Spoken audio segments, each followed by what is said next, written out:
굿모닝 YTN 3부 이어갑니다. 미국이 기준금리를 5.5%로 올려 22년 만에 최고 수준을 기록했습니다. 제롬 파월 연준 의장은 9월 금리 인상과 동결 가능성을 모두 열어놨습니다. 보도에 김원배 기자입니다.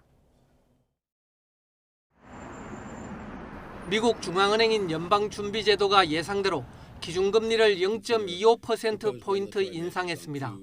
지난해 3월 이후 11번째 인상입니다. 미국의 기준금리는 5.25에서 5.5% 사이로 상승해 2001년 1월 이후 22년 만에 최고 수준을 기록했습니다. 우리나라의 기준금리보다 최대 2%포인트 높아져 한미 기준금리 차는 역대 최대가 됐습니다. 제롬 파월 연준 의장은 기자회견에서 오는 9월에 기준금리를 인상할 가능성과 동결할 가능성을 모두 열어놨습니다. It is certainly possible that we would raise funds again at the September meeting if the data warranted. And I would also say it's possible that we would choose to hold steady at that meeting. We're going to be making careful assessments, as I said, meeting by meeting. 파월 의장은 시장의 금리 인상 종료 기대에 불을 붙인 미국의 6월 소비자 물가지수 상승률 둔화에 대해선 한 번의 좋은 지표일 뿐이라며 지나친 의미 부여를 경계했습니다. 오히려 아직은 인플레이션이 지나치게 높다며 통화 긴축 기조 유지에 무게를 실었습니다. 파월 의장은 미국의 물가 상승률이 연준 목표치인 2%보다 훨씬 높은 수준에 머무르고 있다며 물가 상승률을 2%로 되돌리는 것은 갈 길이 먼 과정이라고 평가했습니다. 뉴욕 증시는 혼조세로 마감했습니다. 다우지수는 13거래일 연속 상승해 1987년 1월 이후 최장기 상승세를 기록했습니다. 다우지수의 상승은 연준의 기준금리 인상에도 시장금리는 하락한 데 따른 것입니다. 파월 의장이 연내 기준금리 인하 가능성에 대해 이번에도 선을 그었지만 투자자들은 추가적인 금리 인상은 없을 것이라는 데 베팅하는 분위기입니다. YTN 김원배입니다. 여야가 수해를 예방하기 위해 하천 관리를 강화하는 법안 등을 국회 상임위에서 통과시켰습니다. 오늘 본회의에서 처리될 예정인데 이와 함께 여야는 수해 대책 TF를 가동해 관련 법안 처리에 힘을 모으기로 했습니다. 손효정 기자입니다. 여야 원내 수석 부대표와 국회 행정안전위원회를 비롯한 상임위 간사들이 수해복구 지원 TF 첫 회의를 열고 본격적인 활동을 시작했습니다. 기록적인 폭우 피해 앞에 정쟁은 잠시 미뤄두고 수해 지원과 예방책을 담은 법안 처리에 속도를 내기로 의견을 모았습니다. 좀 심도 있는 논의를 통해서 실질적인 협의를 통해서 수해 복구, 항구적인 대책 관련 법안들을 좀 성과를 좀 내보자 하는 그런 실질적인 결과를 낼 수 있도록 적극 협력하자라는 점에 대해 양당 의원들 모두 이제 일치했고요. 그리고 각각 구체적인 법안 내용은 각 상임위원회 간사들끼리 바로 이어진 국회 환경노동위원회 회의에선 수해 예방 법안들에 대한 심사가 이루어졌습니다. 정부 부처끼리 침수 예방 사업 계획을 통합 추진하는 내용의 도시 침수 방지법 제정안과 중요성이 큰 지방 하천에 대해선 국가가 재정을 지원하도록 하는 하천법 개정안이 상임위 문턱을 넘었습니다. 배수 영향 구간에 대해서는 환경부 장관이 고시하고 기재부하고 같이 이렇게 고시해서 국비를 지원해서 이번 우선적으로 좀 해결하자라고 합의를 봐서 그동안 그 국가가 지방하천 관리를 안 했기 때문에 실제로 그렇게 지방하천 관리를 좀 더 강화하게 하는데 그런 영향을 좀 미칠 수 있을 것이다. 그렇게 생각을 하고요.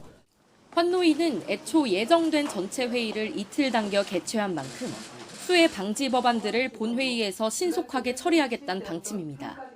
다만 이번 수해 원인을 놓고 문재인 정부 시절 4대 강보 해체 때문이라는 여당과 현 정부의 관리 책임으로 보는 야당 사이에 갈등이 불거질 가능성은 여전히 남아 있습니다. YTN 손유정입니다. 정부와 여당은 여권을 중심으로 교권 약화의 원인 가운데 하나로 지목된 학생 인권 조례를 개정하고 중대한 교권 침해 사례는 학교 생활기록부에 기재하는 방안을 추진하기로 했습니다. 당정은 또 학생 인권에만 치중된 학생 인권 조례를 개정하지 않고서는 교권 회복이 불가능하다는 의견이 많다며 조례의 상위 법령 정비를 통해 문제 조항을 개선해 나가겠다고 밝혔습니다. 이어 교육적으로 도를 넘는 교권 침해 행위는 학교 생활기록부에 기재하는 게 필요하다며 이를 위해선 교원법 개정이 필요한 만큼 야당의 협조를 촉구했습니다. 국민의힘 윤리위가 수해 골프 논란을 빚은 홍준표 대구시장에게 당원권 정지 10개월이라는 중징계를 내렸습니다. 지도자급 인사에는 더 엄격한 윤리 기준이 필요하다고 본 건데 홍 시장은 사실상 징계 수용 의사를 밝혔습니다. 박광렬 기자입니다. 당 차원의 진상조사 지시가 내려진 지 8일 만에 국민의힘 윤리위가 칼을 빼들었습니다. 1시간 반에 걸친 회의 끝에 만장일치로 홍 시장에 대한 당원권 정지 10개월 중징계를 결정했습니다. 폭우 피해가 잇따르던 시기에 골프를 친 건 물론 이후 국민 감정에 맞지 않는 해명으로 공분을 산 점을 고려했습니다. 당의 명예를 실추시키거나 국민 일반의 윤리 감정과 국민 정서에 반하는 행위이기 때문에 윤리위원회 규정 및 윤리 규칙을 엄정하게 적용할 수밖에 없습니다. 윤리위는 특히 홍 시장이 대선 후보와 당대표를 역임한 지도자급 인사라는 점을 강조했습니다. 그런 만큼 더 엄격한 윤리적 잣대가 요구되는데 민심에 맞섰다며 홍 시장의 논란 직후 발언을 겨냥했습니다. 대국민 사과와 수해 봉사활동으로 뒤늦게 고개를 숙였지만 중징계를 내린 이유입니다. 괜히 그거 쓸데없이 터집 하나 잡았다고 그래 벌떼처럼 덤빈다. 그런다고 해서 내가 무슨 거기에 기죽고 잘못했다 그럴 사람입니까? 윤리위의 징계 의결 직후 홍 시장은 자신의 SNS에 더는 이 문제로 갑론을박하지 않았으면 한다며 사실상 수용 의사를 밝혔습니다. 자신에게는 3년의 시간이 더 있다며 남은 대구시장 임기도 거론했습니다. 당 윤리위의 이번 중징계가 선출직 공무원인 홍 시장의 직무에는 당장 영향을 주지 않을 거라는 점을 내비친 것으로 풀이됩니다. 홍 시장은 다만 향후 당정협의 같은 일부 업무 그리고 앞으로 공직선거 출마 과정에서 공천 규칙에 따라 불이익을 받을 가능성은 남아 있습니다. YTN 박광렬입니다. 국회 윤리특별위원회가 가상자산 거래 논란으로 제소된 무소속 김남국 의원에 대한 징계 절차 논의에 들어갑니다. 윤리특위는 오늘 오후 국회 본회의가 끝난 직후 전체 회의를 열어 우선 김 의원 징계안을 어느 소위원회가 심의할지 정할 예정입니다. 현재 1소위는 국민의힘이 또 2소위는 민주당이 위원장을 맡고 있는데 김 의원 징계안 배정을 두고 여야의 신경전이 예상됩니다. 대통령실이 집회 시위 요건과 제재를 강화하는 방향으로 관계 법령을 개정하라고 정부에 권고했습니다. 대통령실이 진행한 국민 참여 토론 결과 참여자의 82%가 과도한 집회 시위로 겪는 피해를 호소하며 제도 개선이 필요하다는 의견을 냈다고 설명했습니다. 강승규 시민사회 수석의 브리핑을 들어보겠습니다. 행복 추구권, 사생활의 평온, 건강권 등 국민의 헌법상 기본권을 보장하고 공공 질서를 보다 충실히 유지해야 한다는 의견을 고려하여 출퇴근 시간대에 대중교통 이용 방해 및 주요 도로를 점거하는 집회 시위, 확성기 등을 활용한 지나친 소음 시위 집회, 심야 새벽 집회, 주거지역이나 학교의 인근 집회, 이런 집회 등에 따른 피해를 방지할 수 있도록 관계법령 개정과 그에 따른 후속 조치로서 이행 방안을 마련할 것을 권고했습니다.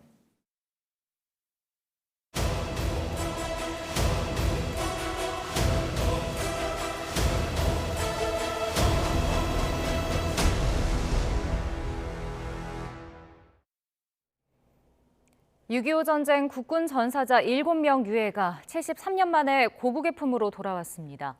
윤석열 대통령은 서울공항에 도착한 영웅들을 최고의 예우로 맞이했습니다. 보도에 임성재 기자입니다.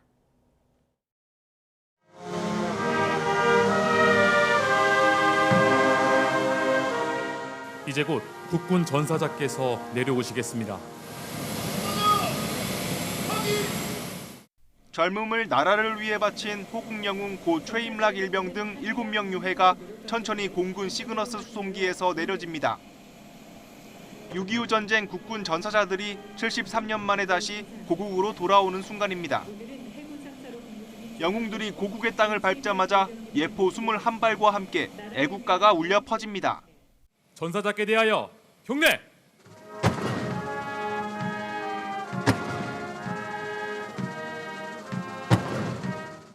전쟁의 아픔을 다룬 영화 태극기 휘날리며의 OST가 연주되며 전사자들의 넋을 위로하고 고 최임락 일병의 막내 동생은 형을 위한 편지를 읽다가 목이 맵니다.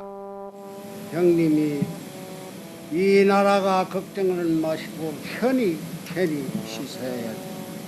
저도 형님을 찾아주신 대한민국에 감사하는 마음으로 살아가겠습니다. 오랜 세월 뒤에서야 최일병의 유해 위로 올려진 참전기장. 정부는 최고의 예우를 다해 전사자 7명을 맞이했습니다. 유해는 임시 안치됐던 미국 하와이를 떠나오며 시그너스 수송기 승객 좌석에 자리를 잡았고 한국 방공식별구역 카디지에 진입할 땐 F-35A 스텔스 전투기 4대의 엄호를 받았습니다. 봉환식을 주재한 윤석열 대통령은 국가와 국민을 위해 희생한 분을 존중하고 기억하는 나라를 만들겠다고 강조했습니다. 이번에 고국으로 돌아온 유해 중 유일하게 신원이 확인된 고 최임락 일병은 대전 현충원에 안치될 예정입니다. 나머지 유해 6위는 신원 확인을 위한 정밀 감식과 유전자 검사 등이 진행됩니다. YTN 임성재입니다. 국가보훈부가 유엔군 참전의 날 정전협정 70주년 기념식을 오늘 저녁 부산 영화의 전당에서 개최합니다. 이번 행사는 대한민국의 자유민주주의를 수호하고 70년간의 자랑스러운 대한민국의 성장에 기여한 참전국과 참전용사의 헌신에 감사와 연대를 강화하기 위해 계획됐다고 보훈부는 전했습니다. 기념식은 22개 참전국 대표들을 포함해 유엔 참전용사와 후손, 6.25 참전 유공자 등 4천여 명이 참석한 가운데 참전 국기 입장, 유엔 참전용사 입장 등의 순으로 60분간 진행될 예정입니다. 6.25 전쟁 정전협정과 한미동맹 70주년을 맞아 미군과 유엔의 재건 활동을 담은 기록 영상이 공개됐습니다. 영상에는 정전협정이 체결된 1953년 7월 27일 강원도 원주에서 어린이들에게 교과서가 배부된 모습과 1954년 7월 대구의 사동 우유족 급식소에서 배급받는 사람들의 모습 등이 담겼습니다. 한국영상자료원은 오늘부터 한 달 동안 한국영화 데이터베이스 웹사이트를 통해 기록 영상 일부를 일반에 공개한다고 밝혔습니다. 북한이 전승절이라고 주장하는 6.25 전쟁 정전협정 체결일 70주년인 오늘 평양에서 대규모 열병식을 개최할 것으로 보입니다. 전례로 볼 때 김정은 국무위원장이 참석할 것으로 관측되는 가운데 김 위원장이 직접 연설을 할지 부인 리설주나 딸 김주애를 대동하고 나타날지도 주목됩니다. 열병식 현장에는 또 리웅중 전국인민대표회의 상무위원회 부위원장이 이끄는 중국 대표단과 세르게이 쇼이구 국방장관을 단장으로 하는 러시아 군사대표단 등도 참석할 예정입니다. 정전 70주년 기획 오늘 마지막 순서로 한미 동맹을 되돌아보겠습니다. 한국과 미국이 동맹 관계를 맺은 건 6.25 전쟁이 끝난 1953년이었습니다. 그로부터 70년간 우리나라는 미국과의 안보 동맹을 바탕으로 고성장을 거듭했고 이제는 가치 동맹의 기반 위에서 글로벌 포괄적 전략 동맹으로의 본격적인 진화를 앞두고 있습니다. 보도에 신현준 기자입니다.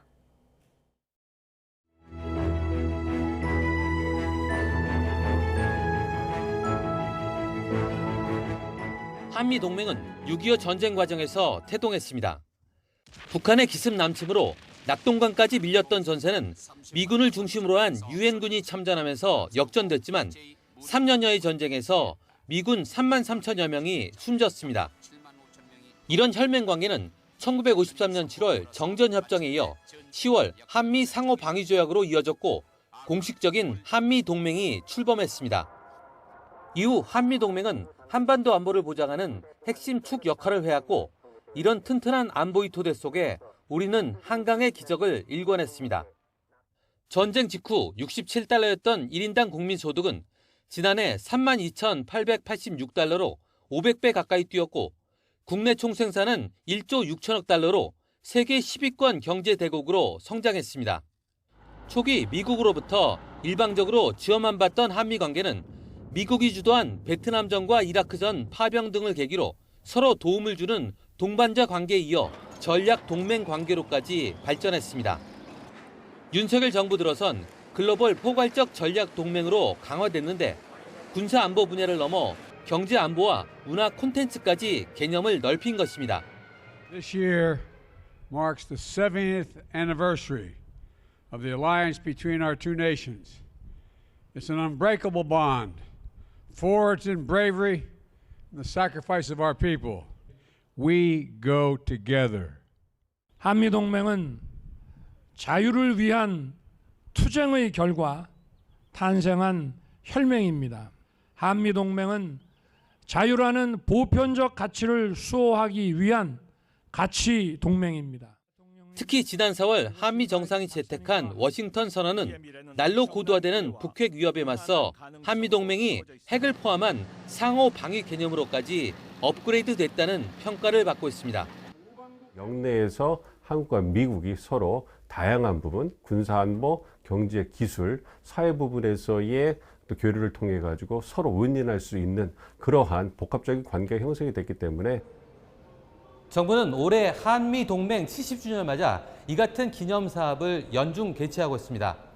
이를 통해 지금까지의 한미 동맹을 되돌아보고 글로벌 포괄적 전략 동맹의 현주소를 짚어본 뒤 미래를 조망하겠다는 목표입니다. YTN 신현주입니다.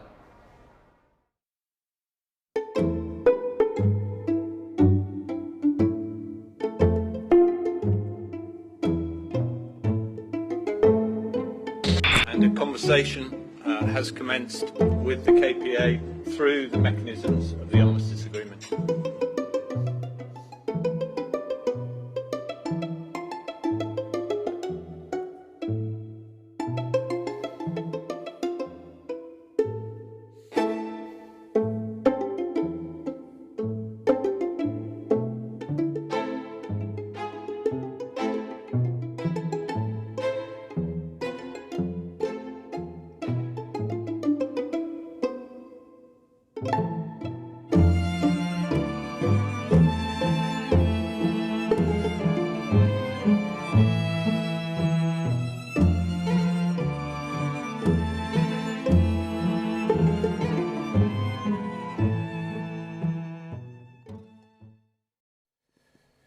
서울 동대문에서 진행 중인 청량리 4구역 대규모 재개발 사업에서 비리가 적발돼 경찰이 수사에 나섰습니다.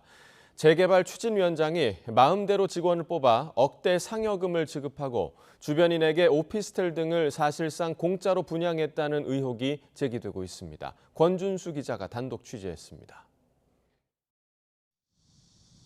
4만 제곱미터에 달하는 재개발 공사가 마무리 단계에 접어든 서울 동대문구 청량리 4구역. 이달 말부터 65층 초대형 주상복합은 입주를 앞두고 있습니다. 하지만 최근 지자체가 실시한 재개발 실태 점검에서 추진위원회에 비리가 적발돼 잡음이 커지고 있습니다. 사업추진위원장 임모 씨 주도로 저지른 비리는 현재 드러난 것만 25가지에 달합니다.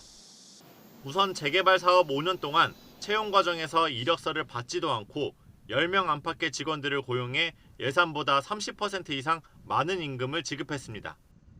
서울시와 동대문구청의 감사 결과 매년 추진위원회 직원들 월급으로 평균 1억 원의 예산이 더 지출된 것으로 파악됐습니다. 제가 생각했던 예산보다 지금 방만하게 예산이 집행된 것 같고 인건비 부분에서도 그렇고 그리고 추진위에서 조합에서 쓸 수 있는 돈이 뭐 카드를 쓰던 노점상 철거에 나간 용역 직원 4명에겐 한 사람당 수고비 1억 원이 나갔는데 위원회 결의도 없이 각각 상여금 1억 원을 추가로 지급한 정황도 나왔습니다. 방만한 예산 집행은 이뿐만이 아닙니다. 임 씨와 추진위원회는 최근 3년 동안 복리 후생비와 업무 추진비 등으로 10억 원 이상을 더 사용했습니다. 여기에 재개발 부지 지분이 없는 사람들에게 분양권 특혜까지 제공한 것으로 드러났습니다. 지금 분양권을 갖고 자기네들 마음대로 뭐 쪼개기를 아파트를 하나 더 줬다든가 아니면 오피스텔을 받아야 될 사람한테 아파트를 주고 비리가 뿌리까지 깊어진 거죠. 지금 상황이.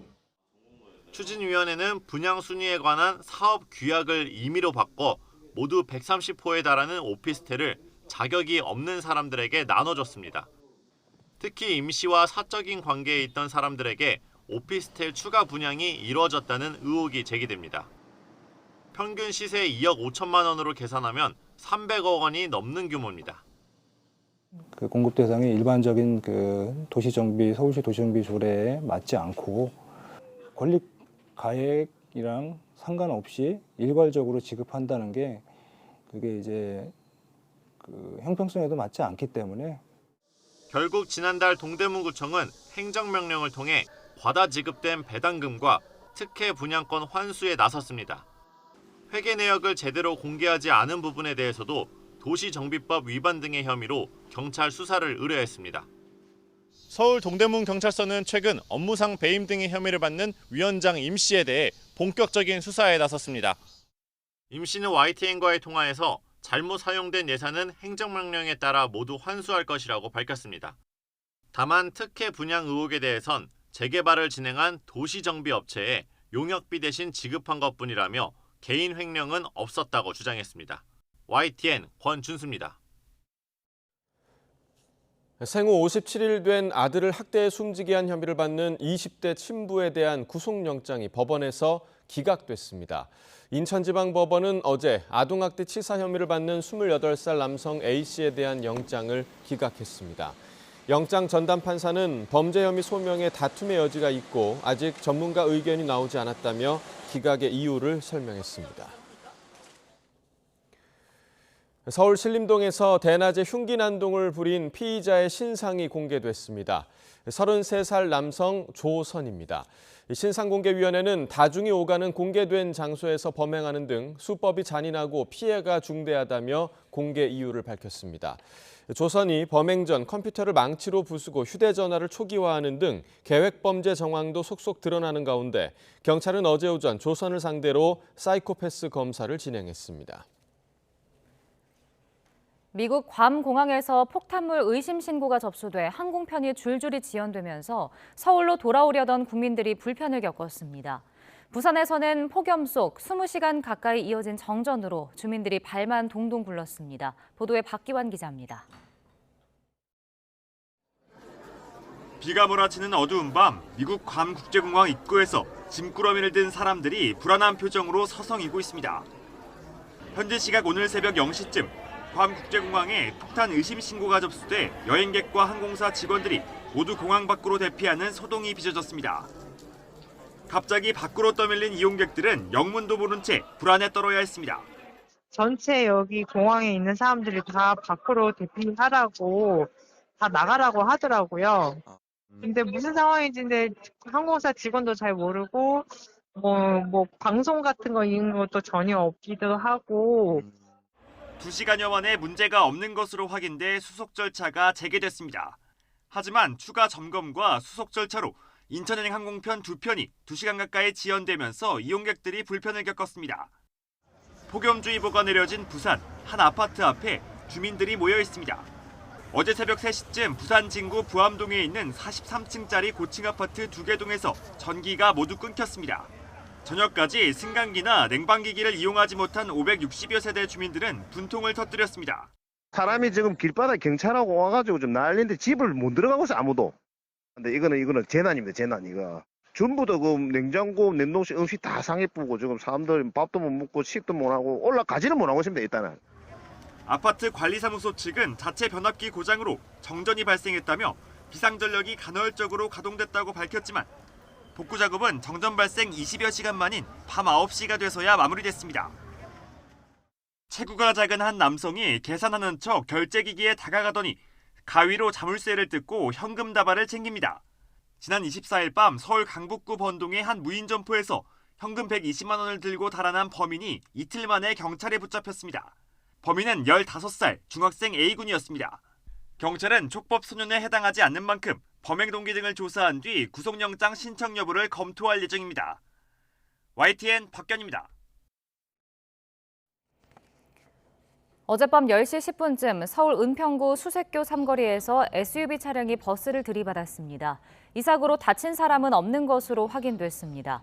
경찰은 SUV 운전자가 좌회전하다가 사고를 낸 것으로 보고 사고 경위를 조사하고 있습니다.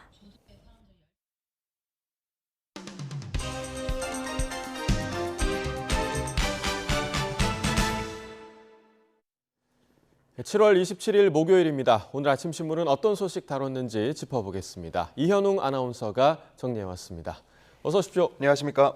네, 자 오늘 첫 번째 기사 보겠습니다. 첫 번째 기사 조선일보인데요. 하루 4만 넘는 데, 그러니까 코로나 얘기인 것 같습니다. 요즘 정말 주변에 이제서야 뒤늦게 또 확진이 됐다 이런 분들 굉장히 많아졌더라고요. 네, 그렇습니다. 최근에 하루 신규 확진자가 4만 명을 넘긴 날이 나오기도 하고요. 또 주간 일평균 확진자 추이를 보더라도 7월 셋째 주 3만 6천여 명을 기록하면서 한 달 전보다 2배 이상 늘어나는 모습을 보이기도 했습니다. 편의점에서도 최근 일주일 만에 코로나 진단키트 매출이 30% 이상 증가했고요. 또 대중교통을 타면은 마스크를 다시 쓰고 다니는 사람들이 많아진 걸 우리가 체감할 수 있습니다.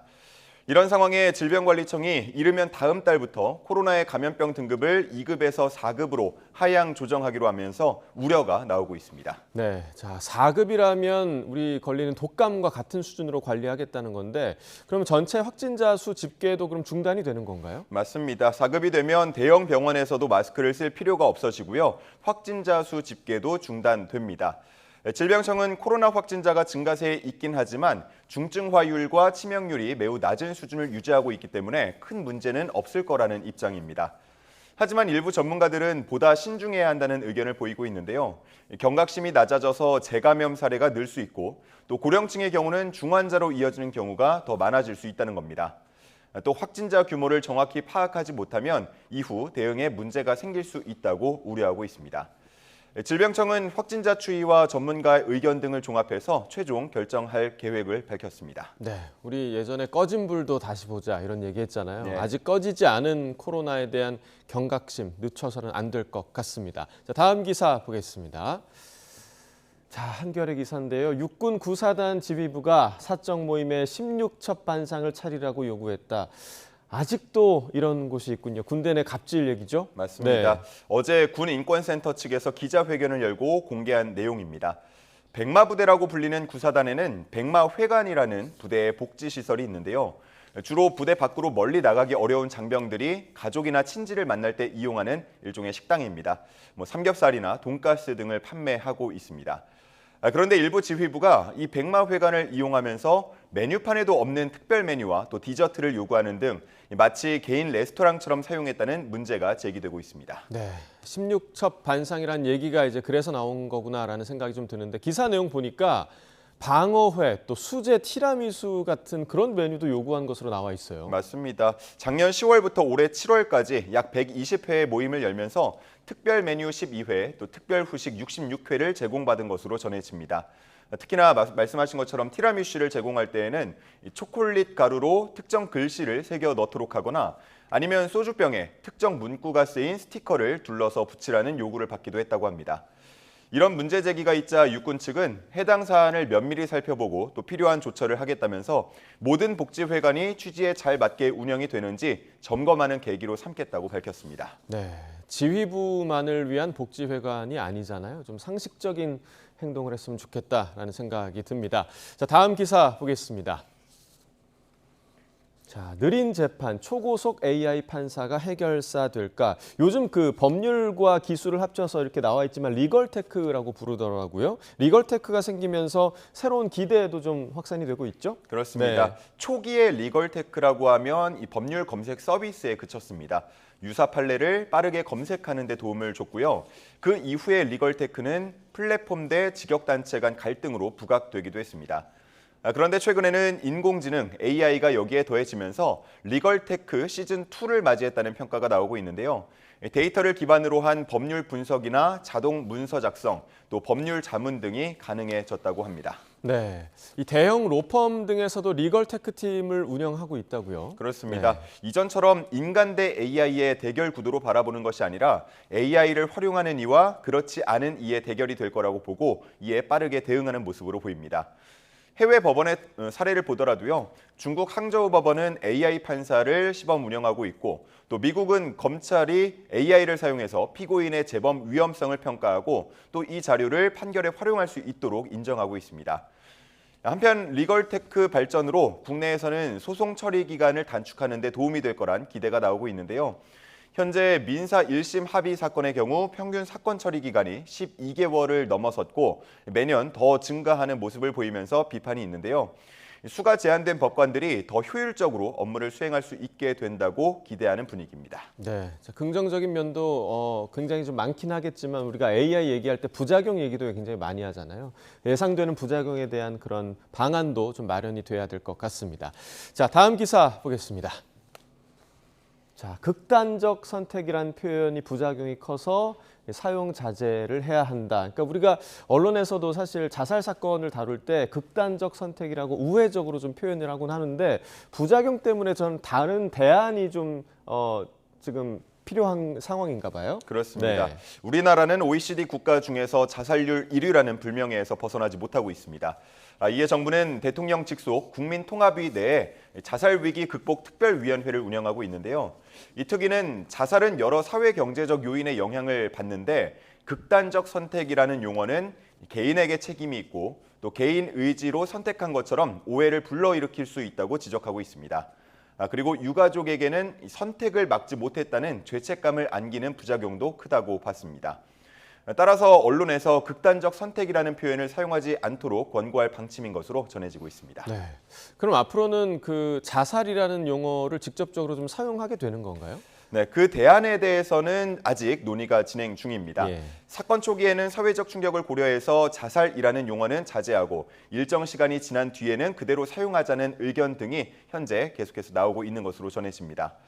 한편 학계에서는 자살이라는 용어를 사용하는 게 자살률을 높인다는 건 과학적인 근거가 없다고 보고 있고요. 또 해외에서도 우리나라처럼 에둘러서 표현하는 나라는 없고 대부분은 직접적으로 표현한다고 의견을 내고 있습니다. 네, 이제 구체적으로 대안이 좀 어떻게 나올지 좀 지켜봐야겠고 이 자살 상담 전화번호도 하나로 통합하기로 했죠. 그렇습니다. 네. 지금 여러 가지가 사용이 되고 예. 있는데요. 129, 1393, 1388, 1577에 0199, 1588에 9191, 2166에 5004 이렇게 6가지가 있습니다. 이렇게 많은지도 몰랐네요. 네. 그러다 보니까 자살 관련 상담을 받을 때 좀 어려워하는 경우가 많습니다. 일일이 기억하기도 쉽지 않고요. 또 위급한 상황에서는 쉽게 떠올리기 어렵다는 지적이 나오고 있습니다. 따라서 번호를 통합하기로 했는데요. 유력한 건 108, 108이라고 합니다. 1. 한 명이라도 자살로 사라지는 생명이 0. 없도록 8. 빨리 구하자라는 뜻이라고 합니다. 그리고 이렇게 세 자리 숫자를 활용하게 되면 마치 112나 119처럼 자살도 위기 상황이라는 인식을 줄 수 있을 거라고 기대하고 있습니다. 이 미국 사례를 참고한 건데요. 실제로 미국에서 작년 자살 상담 전화를 911과 비슷한 988로 개편을 하면서 한 해 동안 상담 건수가 66% 증가하는 효과를 냈다고 합니다.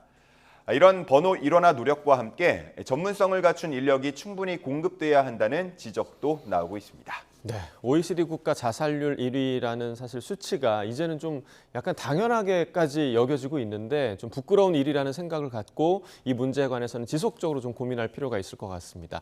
자, 마지막 기사 보겠습니다. 자, 한국일보 기사인데요. 굉장히 큰 사진이 있네요.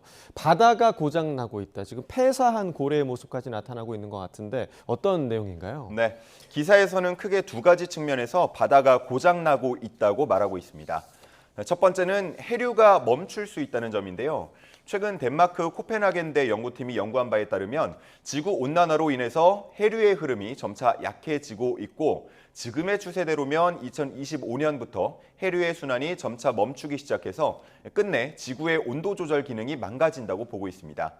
그렇게 되면 결국 북유럽이나 북미 지역은 극한 한파에 시달릴 수 있게 된다고 보고 있습니다. 네, 아마 많은 분들이 기억을 하시겠지만 2004년에 나왔던 영화였나요? 투모로우가 이 내용 지적한 적이 있었거든요. 그러니까 2025년부터라고 하니까 굉장히 좀 걱정이 되는 상황이고, 자, 그럼 두 번째 내용은 뭔가요? 네, 두 번째는 수온과 관련한 이야기인데요. 스페인 해양과학연구소에 따르면 지난 25일 지중해 일평균 해수면 온도가 28.71도로 역대 최고 기록을 썼다고 합니다. 이런 고온의 바다는 결국 생태계의 숨통을 끊어버리게 되는데요. 지구의 온도 상승을 산업화 이전 대비 1.5도 내로 제한하지 못한다면 2060년까지 해양 생물의 20% 이상이 사라질 수 있다는 경고가 나오고 있습니다. 네, 정말 끔찍한 일이 벌어질 수 있겠다라는 위기감이 드는데 정말 되돌릴 수 있다면 좋겠지만 그럴 수 없다면 더 악화되지 않도록 우리가 계속해서 노력을 해야 할 것 같습니다. 굿모닝 브리핑 이현웅 아나운서와 함께했습니다. 고맙습니다. 감사합니다.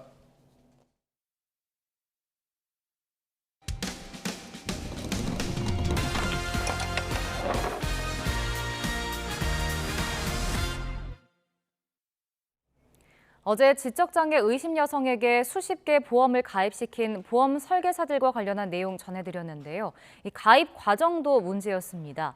청약서를 살펴보니 계약자의 평소 필체와 다른 서명이 확인됐습니다. 보도에 홍성욱 기자입니다.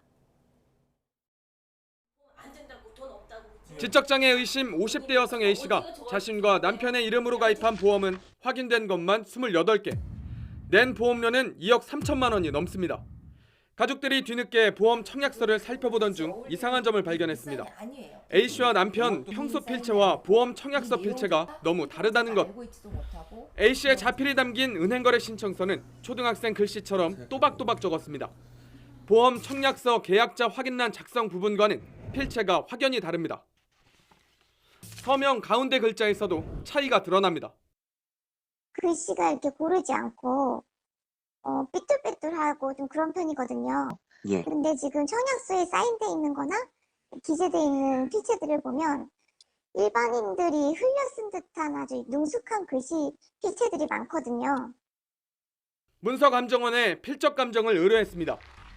대조 대상은 A씨와 남편의 자필이 담긴 은행거래 신청서와 자료열람 요구서, 그리고 대필 서명이 의심되는 보험 청약서 4건. 전문가는 자획의 구성과 위치, 길이 비율 등에서 차이를 보여 같은 사람에 의해 기재됐을 가능성이 작다는 결과를 내놨습니다. 문제가 되고 있는 청약서는 상당히 흘림체로 써져 있고 빠르게 글씨를 작성했거든요. 또박또박, 그러니까 획들을 다 좀 이렇게 간격이 있게, 왜 초등학생들이 글씨 쓸 때 막 흘림체로 쓰진 않잖아요, 통상적으로. 그런 글씨체로 보아서는 동일인이 작성했다고 보기는 어려운 거예요. 해당 보험사는 고객의 동의가 있었다면 대필 서명 역시 문제가 되지 않고 3개월 이내에 계약 취소를 요청해야 환급할 수 있다며 이런 내용을 A씨에게 공지했다고 밝혔습니다. 청약 후 3개월 이내에 계약 취소를 요청하셔야 되는 사유이지 지금 현재 몇 년이 지나서 요청하시는 거는 취소 사유에 해당이 되지 않는다라는 걸 말씀을 드리는 거예요. 하지만 지적장애가 의심되는 A씨가 보험 가입 당시 이 같은 내용을 숙지했을 가능성은 낮은 상황. 보험사들은 하나같이 책임이 없다고 입을 모았습니다. YTN 홍서욱입니다. YTN은 지난 2021년 현직 경찰과 법원 공무원이 조폭 출신을 끼고 마스크 판매 사기를 벌인 정황을 보도해드렸는데요. 오랜 시간이 지났지만 재판에 넘겨진 건 전직 조폭 한 사람뿐이고 공무원들은 아직도 신분을 유지하고 있습니다. 검찰은 알 수 없는 이유로 수사를 끌면서도 제대로 입장을 내지 않아 의구심만 키우고 있습니다. 보도에 김민성 기자입니다. 현직 경찰과 법원 공무원이 마스크 판매 사기 사건에 연루된 혐의로 경찰 수사를 받는 걸로 확인됐습니다. 공무원 신분을 앞세워서 판매책 역할을 했는데 여기엔 조폭 출신도 끼어 있는 걸로. 전북 전주의 한 마스크 공장. 전직 조폭과 공무원들은 이 공장을 앞세워 돈만 챙기고 물건을 내주지 않는 수법으로 피해액 2억 원이 넘는 사기 행각을 꾸민 혐의를 받았습니다. 그 사이 법의 심판을 받은 건 조직폭력배 출신 송모 씨 한 명뿐. 송 씨는 지난 2022년 실형을 선고받고 복역 중입니다. 반면 경찰관과 법원 공무원 모두 현직 신분을 유지하고 있습니다. 전주 완산경찰서 소속 조모 경위로 이미 조폭 출신 송 씨 사건 판결문에도 공범으로 적시됐습니다. 전주지법 소속 공무원 이모 씨 역시 피해자가 마스크 사기 판매책으로 지목한 인물입니다. 다만 조경위는 조폭 출신에게 협박당해 한 일이라고, 법원 공무원 이 씨는 자신과 관련 없는 사건이라고 주장하는 것으로 전해졌습니다. 몸에 이렇게 잠겨 있었는데 공장문을 열고 나와서 빨리 그런 고시고 가능하게 살픈 사람이 거든요. 얘 사장님이 저한테 소개했고 인정하고. 수사가 시작된 지 벌써 2년 반이 지났는데 검찰은 두 공무원에 대한 기소 여부를 여태 결정하지 못하고 있습니다. 서울 북부지검에서 전주지검으로 사건이 넘어온 지도 벌써 9달 정도 지난 상태입니다. 검사가 고소고발 사건을 다룰 때는 사건을 받은 날부터 3개월 안에 수사를 끝내고 기소 여부를 결정해야 하는 게 원칙입니다. 이런 석연치 않은 지지부진 속에 전주지검은 수사 중인 사건이라 자세히 말할 수 없다는 입장만 밝혔습니다. 두 공무원에 대한 경찰과 법원 각각의 징계 절차도 장기간 멈춰서 있습니다. 그 결과 거액을 빼앗긴 피해자의 속만 계속 타들어가고 있습니다. 아니 같은 전주에서 그 공무원들이 그 봐주는 건가 뭐 이런 생각이 들 수밖에 없어요. 연기 해볼게하고 전쟁 걸리고 잠도 못 자고. YTN 김민성입니다.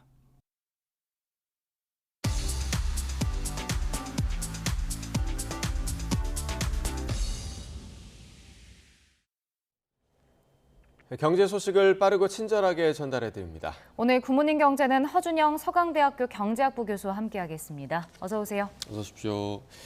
자, 미국 연준이 기준금리를 0.25%포인트 인상을 했습니다. 2001년 이후 지금 역대 최고 수준에 도달을 했는데 뭐 어느 정도 예상했던 부분이죠? 네, 맞습니다. 그 사실 이제 연준의 FOMC가 열리기 전에 시장의 예측치를 보면 거의 99%의 확률로 25bp 인상을 예상했었고요. 연준에서도 그렇게 결정을 했습니다. 뭐 결정의 배경에는 어쨌든 간에 인플레이션이 낮아지고는 있습니다. 최근에 6월 숫자를 보면 CPI 인플레이션이 지금 3%까지 낮아진 상황이거든요. 낮아지긴 했습니다만 여전히 저희가 에너지와 식료품을 제외한 근원 물가 지수 인플레이션 같은 경우는 4% 중반대로 여전히 굉장히 높고, 그리고 추가적으로 연준이 긴축을 해야 될 어떤 일이 남아 있다, 이런 것을 명분으로 지금 이제 25bp 올린 상황입니다. 네. 지금 잠깐 얘기해 주셨는데 그럼 다음 9월 FOMC에서는 추가로 뭐 인상을 할 수도 있고 동결을 할 수도 있고 이런 가능성이 모두 열려 있다고 봐야 하는 건가요? 네, 맞습니다. 왜냐하면 시장에서 굉장히 듣고 싶었던 얘기는 어쨌든 간에 조금 다음 금리 인상이 이제 조금 어렵지 않, 혹은 없지 않을까라는 이런 얘기들을 좀 듣고 싶었는데 결국 그 얘기를 파월 의장이 하지는 않았고요.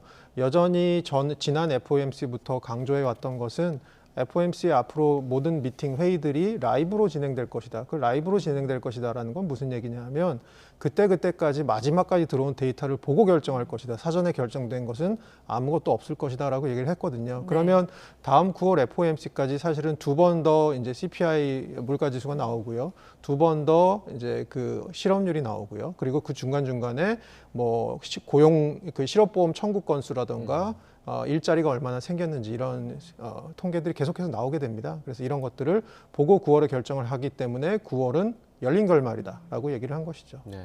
앞서 좀 언급을 해주셨지만 소비자 물가 지수는 사실 전망치를 좀 밑돌면서 기대감이 좀 있었는데 오히려 지금 근원 인플레이션 지수를 보고 이번 기준금리 인상을 결정한 거란 말이죠. 이 부분이 더 중요하게 생각돼야 되는 부분인 건가요? 네, 그럴 것 같습니다. 제가 늘 말씀드리지만 물가 지수를 생각하실 때는 이 소비자의 어떤 바구니를 세 가지로 나누시면 좋을 것 같다. 첫 번째로는 에너지랑 식료품이 들어가 있는 부분.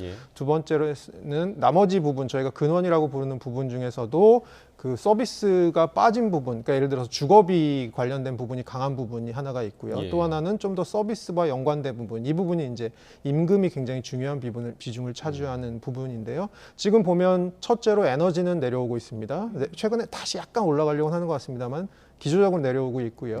그다음에 주거비, 그러니까 렌트비, 임대료랑 그다음에 또 중고차 가격이 굉장히 미국에서는 중요한 인플레이션 지표거든요. 중고차 가격도 내려오고 있습니다. 문제는 마지막 이 서비스 부분의 인플레이션이 굉장히 잡히지 않고 있는 부분, 이 부분이 임금이 굉장히 중요한 부분인데 그 얘기는 이제 임금 상승률이 여전히 어떤 우리가 역사적인 수준보다는 굉장히 높은 수준이다. 내려오곤 있으나 아직 높은 수준이다라고 볼 수 있는 부분이고요. 그래서 사실은 요 그 근원 인플레이션 부분 중에서도 특히 임금과 아주 관련돼 있는 비주거 서비스 부분을 좀 보실 필요가 있다라는 부분이죠. 예. 근데 그 연준의 인플레이션 목표치가 2%잖아요. 근데 이걸 2025년까지는 달성하기 좀 어렵다 이런 전망을 내놨는데 그럼 올해 안에 그러니까 금리를 인하할 가능성은 좀 이제 없다고 봐야 되는 건가요? 그 연준이 계속해서 얘기한 건데 시장은 계속해서 안 믿던 걸 이제 최근 들어서 시장이 한두 달 근래에 믿기 시작한 거는 올해 내 금리 인하 없다. 연준은 계속 얘기를 했거든요. 그 이유는 인플레이션 2%로 뭐 올해 당장 내려갈 거라고 누구도 생각하지 않지만 2%로 내려갈 수 있는 여지를 우리는 봐야 될 것 같다라고 연준은 계속 얘기하면서 그것이 올해 내로 금리 인하의 시나리오는 아니다라고 얘기를 했었거든요. 그런 부분에서 이제 올해 내 금리 인하는 사실상 이제는 아무도 예상하지는 않는 것 같고요. 뭐 굳이 저희가 생각해 볼 수 있는 두 가지 시나리오가 있다고 한다면 하나는 지금 올라간 5.5% 상당 기준에서 앞으로 유지를 쭉 하다가 내년쯤 이제 내년 상반기쯤에 금리 인하를 할 가능성. 또 하나는 여기서 한 번 더 올린 다음에 쭉 유지하다가 금리 인하할 가능성인데 평균적으로 우리 역사적으로 보면 마지막 금리 인상이 있었던 후에 평균적으로 한 11개월 이후부터 금리 인하가 있었습니다. 그런데 이번에는 인플레이션이 사실은 80년대 이후로 한 근 40년 만에 가장 높은 수준이었잖아요. 그러니까 그 기간도 조금 더 길어질 수 있다라고 생각해 보시면 만약에 이번이 금리 인상의 마지막이다라고 생각해서 한 1년 정도 생각해 보시면 내년 한 하반기 시작할 때쯤 금리 인하 얘기가 나오지 않을까 뭐 그렇게 생각을 하고 있고요. 만약에 이게 뭐 한 번 더 인상을 하게 되면 그 시점 이후로 한 11개월에서 1년 정도 이후의 금리 인하 그렇다고 생각해 봤을 때 전반적으로는 내년 상반기까지는 명백한 금리 인하를 잊지 않겠고 있다면 사인이나 금리 인하에 대한 사인은 아니면 지금 연준이 금리를 갖고 정책을 하는 부분도 있지만 연준의 그 자산을 점점 줄이고 자산 매입을 줄이고 있는 부분이 있지 않습니까? 그 부분을 먼저 이제 조정을 하면서 금리 인하 시그널을 주지 않을까. 그것이 아마 내년 상반기에 벌어질 수 있는 일 아닐까라고 생각해 보고 있습니다. 그 연준의 인플레이션 목표치가 지금 2%잖아요. 근데 아예 그냥 이 목표치 자체를 조금 올려야 되는 거 아니냐 이런 의견도 있는데 이 부분에 대해서는 좀 어떻게 보세요? 그거 보면 사실은 구조적으로 경제가 변하고 있는 부분이 있다라는 거죠. 그러니까 저희가 친환경으로 전환하는 과정에서 사실은 친환경이라는 건 돈이 더 든다는 얘기거든요. 아주 싼 화석 에너지 대신에 좀 더 비싼 에너지를 쓰게 되는 거고요. 그 다음에 한편으로는 글로벌 공급망 같은 것이 지금 변하고 있는 것이 분명히 코로나 이후에도 보이는데 그런 측면에서 인플레이션이 구조적으로 높아진다면 이것을 굳이 2%로 낮추는 과정에서 과잉 긴축을 하게 될 것이고 경제를 필요 이상으로 억누를 수 있다라는 얘기들이 나오고 있거든요. 그런데 지금은 어떻게 보면 연준 입장이 저는 좀 이해가 되는 게 못해서 안 하는 것처럼 보이면 사실은 이건 정책이 굉장히 무력해지죠. 그래서 2%를 지금 2%로 못 갈 것 같으니까 3%에 머무르자라는 정도의 논의는 사실은 연준의 입장에서는 받아들이기 힘들 것 같고요. 조금 더 우리가 공급망의 변화라던가 친환경 경제로의 이행 과정에서 어떤 것들이 발생할지에 대해서 더 많이 알게 된 이후에 그리고 인플레이션이 연준이 생각하는 2% 근처로 다시 내려온 이후에 우리가 중장기적으로 생각해 볼 수 있는 이슈, 반드시 생각해 봐야 될 이슈가 아닌가 생각합니다. 최근에 뭐 연준도 그렇고 미국 전문가들도 미국이 이제 경기 침체에 빠질 가능성은 좀 적다 이렇게 보고 있잖아요. 이 부분은 그럼 저희가 어떻게 좀 봐야 될까요? 사실 경기 침체 생각해 보시면 작년부터 계속 온다라고 했습니다. 작년 하반기에 온다, 올 상반기에 온다, 올 하반기에 온다, 내년 상반기에 온다 계속 얘기하고 있는데 계속 뒤로 밀리고 있잖아요. 미국의 노동시장이 굉장히 아직 뜨겁다고 파월 의장도 분명히 이번에도 다시 얘기했고요. 그것이 미국 경제를 굉장히 강하게 버티게 해주는 것 같습니다. 그래서 경기 침체가 온다라는 얘기들은 점점 희박해지고요. 기간은 점점 뒤로 밀리고요. 그리고 강도는 점점 약해집니다. 그래서 지금 나오는 시나리오는 경기 침체가 없을 수도 있다라는 얘기가 연준 내부의 일부 경제학자들에게서도 나오고 있습니다. 그런 측면에서는 미국 경제가 굉장히 잘 버티고 있는 어떻게 보면 뭐 좋은 현상일 수도 있을 것 같습니다. 자, 이로써 이제 우리는 기준금리를 유지하고 또 미국은 또 인상을 함으로써 우리가 3.5, 미국이 5.5, 2%포인트까지 벌어졌거든요. 이 부분에 대해서는 좀 한국은행에서 좀 부담스러울 수 있지 않을까 그런 생각도 좀 드는데요. 부담은스럽겠지만 이것 때문에 당장 무슨 일이 벌어지진 않을 것 같은 거는 어쨌든 간에 금리 0.25bp 7월에 올리는 거는 환율 시장에 다 선반영 돼 있다고 금융시장에 선반영 돼 있다고 다들 보는 것 같고요. 그렇다면 오히려 앞으로 조금 저희가 주시해야 될 부분은 지금 연준이 어쨌든 간에 한 번 더 올리고 멈추거나 아니면 지금 상태에서 멈추거나 하는 것인데 네. 혹시라도 제가 아까 말씀드린 대로 미국의 인근 상승률 같은 것들이 잘 잡히지 않고 그리고 과거를 보면 80년대도 보면 인플레이션이 내려올 때 계속해서 하강을 하는 건 아니거든요. 내려오다 다시 튀고 내려오다 다시 튀고 저희가 영어로 범피하다, 울퉁불퉁하다라고 얘기하죠. 네. 울퉁불퉁한 과정이 벌어지면서 연준이 생각보다 지금 시장의 생각보다 조금 더 긴 축의 모드가 길어질 때는 그때는 우리가 조금 금리를 어떻게 해야 될지, 우리의 금리를 어떻게 해야 될지를 고민해야 될 때가 올 것 같기도 합니다. 네. 자, 해외 증시는 어떻게 반응했는지도 또 좀 설명해 주시죠. 네, 아까 말씀드린 대로 연준의 금리 인상이 25bp 인상이 예측되었었고 시장에서도 그것을 다 반영해 놓았기 때문에 금리 자체가 어제는 중요한 것은 아니었고요. 이번 주는 어떻게 보면 주시하셔야 될 게 상위 시가총액 상위 기업들의 이제 실적 발표가 이번 주에 계속해서 있습니다. 네. 근데 이제 먼저 나온 기업들의 실적을 보면 저희가 3월에 실리콘밸리 뱅크 같은 것들이 이제 파산하면서 미국의 금융권이 굉장히 약한 고리라고 생각했는데 금융권 내 자료들이 원래 먼저 나오거든요. 실적 공개가 첫 주에. 근데 나쁘지 않았습니다. 그래서 지금 미국 경제가 어쨌든 간에 괜찮게 흘러가고 있다라는 부분에서는 펀더멘털이 버텨주는 것 같습니다. 네. 자, 마지막으로 국내 주식 관련 소식도 좀 짚어보도록 하죠. 어제 아마 주식하는 분들 좀 충격을 받으신 분들이 좀 있으셨을 것 같은데 2차 전지 관련 주식들 그동안 정말 핫했잖아요. 어제 정말 가파르게 하락하면서 주식시장을 흔들었습니다. 그러니까 터질 게 터졌다 이런 반응도 있었거든요.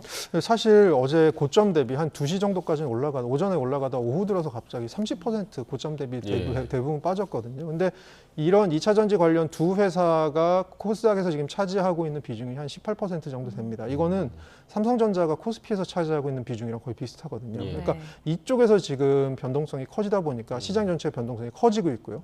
또 생각해 보셔야 될 거는 이 2차 전지 관련 주의 주가는 계속 오르고 있는데 어제는 어떤 면에서 신기록이었냐면 1,400개가 넘는 코스닥의 기업들의 하락을 한 그런 날이었습니다. 오전에. 그래서 결과는 생각해 보면 이 두 개는 오전에 오르는데 나머지는 다 빠지고 그리고 그러다가 이 두 개마저도 빠져버리니까 이게 두 개가 워낙 중요하다 보니까 시장의 변동성도 커지고 이렇게 시장의 변동성이 커지다 보면 시장 자체의 퍼포먼스가 좋아질 수가 없는 상황이거든요.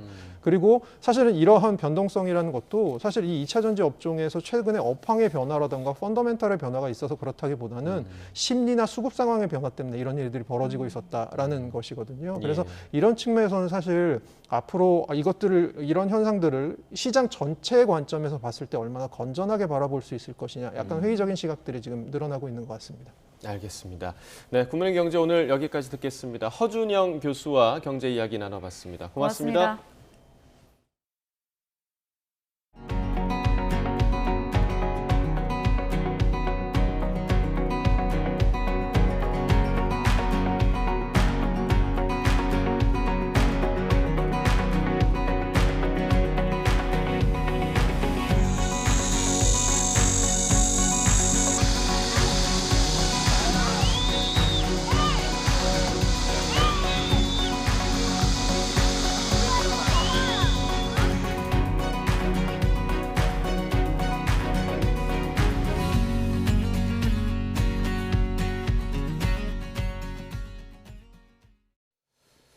그리스와 이탈리아 등 남부 유럽 곳곳을 덮친 거대 산불이 좀처럼 잦아들지 않으면서 인명피해가 잇따르고 있습니다. 꺼질만 하면 새로운 산불이 발생해 사투를 벌이고 있는 소방당국도 어려움을 겪고 있습니다. 이만수 기자가 보도합니다. 그리스의 대표적인 휴양지 로도스 섬이 거대한 불길에 휩싸였습니다. 산등성이 곳곳에서 화염이 치솟습니다. 온 힘을 쏟고 있는 소방대원들도 지칠 대로 지쳤습니다. Every day, every night we are here and we don't make nothing. 급히 몸을 피한 주민들은 며칠 동안 공포에 떨어야 했습니다. Κάποια στιγμή περάσαμε το δρόμο απέναντι για να πάμε να δώσουμε τρόφιμα στον Πελεκάνο, σε ένα μαγαζί που ήταν εκεί πάνω μαζεμένοι και οι φλόγες ήταν δεξιά και αριστερά. 하늘에서 바라본 이탈리아 시칠리아 섬입니다. 커다란 불띠가 꺼질 줄 모르고 번져갑니다. 연기를 뚫고 대피하던 차량 바로 근처까지 불길이 덮쳤습니다. 신전주의는 새카맣게 타버렸습니다. 그리스와 이탈리아 등 남부 유럽 수백 곳에서 산불이 동시다발로 발생하며 수만 명이 대피했습니다. 그리스 에비아 섬에서는 산불 진화에 나선 항공기가 추락하며 탑승자 2명이 모두 숨졌고 이탈리아 시칠리아 섬에서도 사망자가 잇따랐습니다. 걷잡을 수 없이 피해가 확산하자 유럽연합은 소방 항공기 구입을 더 늘리기로 했습니다. The situation that we see in Southern Europe shows that we are in the climate crisis. It's already here. 시칠리아 섬의 온도가 유럽 최고 기록이었던 48.8도에 가까운 47.6도까지 오르는 폭염이 계속되고 있는 가운데 소방대원과 주민들 모두 산불 진압을 위한 사투를 이어가고 있습니다. YTN 이만수입니다. 중국 당국이 밝히지 않은 친강 외교부장의 경질 사유에 대한 외신들의 질문이 쇄도했습니다. 중국 외교부는 여전히 입을 다문 채 친강 흔적 지우기에 들어갔습니다. 베이징 강정규 특파원입니다. 친강 부장의 경질이 발표된 이튿날 중국 외교부 브리핑룸이 모처럼 꽉 찼습니다. 중국 당국이 밝히지 않은 경질 사유에 대한 질문 공세가 이어졌는데 돌아오는 대답은 똑같았습니다. 我没有可以提供的信息，我还是建议你查阅新华社发布的消息。 모르쇠로 일관하는 중국 외교부 홈페이지에선 조용히 친강의 흔적을 지우기 시작했습니다. 첫 화면에 있는 외교부장 활동란은 빈칸이 됐고 친 부장의 사진과 양력, 인사말 등도 삭제됐습니다. 外交部网站的信息按照相关管理规定进行更新。 다만 중국 정부의 최고 회의 기구인 국무위원 명단에는 여전히 친강의 이름이 남아 있습니다. 우리의 국회격인 전인대 상무위도 친강이 겸하는 외교부장 직무만 면직을 의결했다고 발표했습니다. 경질된 친강은 물론 돌아온 왕위에 대한 추가 인사처분을 예고하는 대목입니다. 王毅重新任命为外长，过渡性安排还是长期的安排？ 这个问题我没有可以提供的信息。 친 부장은 지난해 연말 외교부장에 임명된 데 이어 올해 3월 국무위원으로 승격됐습니다. 시진핑 주석의 총회 속에 과거 왕이 부장이 5년 만에 올랐던 자리를 단숨에 꿰찼던 겁니다. 그러나 올라간 속도만큼 빠르게 추락한 친 부장, 경질 사유를 떠나 그를 중용했던 시 주석의 지도력에도 흠집이 날 수밖에 없는 정국입니다. 베이징에서 YTN 강정규입니다. 차량 3,000대를 싣고 네덜란드 북해상을 지나던 대형 자동차 운반선 프리멘틀 하이웨이호에 불이 나 한 명이 숨지고 여러 명이 다쳤다고 로이터 통신 등이 보도했습니다. 네덜란드 해안경비대는 승선원 23명이 대피했지만 한 명이 숨지고 여러 명이 다쳤다고 밝혔습니다. 불이 난 자동차 운반선은 199m 길이에 파나마 국적으로 등록된 선박으로 독일 브레머하펜 항구에서 출항해 이집트로 향하던 중이었습니다. 미국 뉴욕 맨해튼에서 교통량이 많은 지역인 링컨 터널 인근 공사 현장에 대형 타워 크레인이 일부 붕괴해 6명이 다쳤습니다.